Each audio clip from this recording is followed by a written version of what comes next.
बच्चों आज हम अगली कविता गजानन माधव मुक्तिबोध की सहर्ष स्वीकारा है बता रहे हैं। मुक्तिबोध आधुनिक काल के कवि हैं।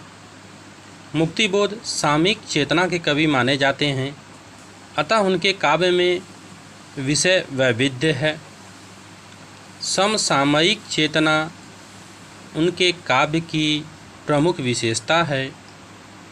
उनकी प्रमुख रचनाएं चांद का मुंह टेढ़ा है, भूरी भूरी खाक धूल आदि हैं। प्रस्तुत कविता सहर्ष स्वीकारा है भूरी भूरी खाक धूल में संकलित है। कवि ने सहर्ष स्वीकारा है जीवन में जो भी है सब सहर्ष स्वीकार्य है। जीवन के सारे सुख दुख, संघर्ष, अवसाद को सम्यक भाव से अंगीकार करने की प्रेरणा यह कविता देती है। स्वीकारने की भी दो स्थितियाँ होती हैं। एक स्वीकारना जिसमें विवशता का भाव समाहित होता है, तथा दूसरी स्थिति है सहर्ष स्वीकारना। यह स्थिति ही व्यक्ति को संतों की श्रेणी में ले जाती है।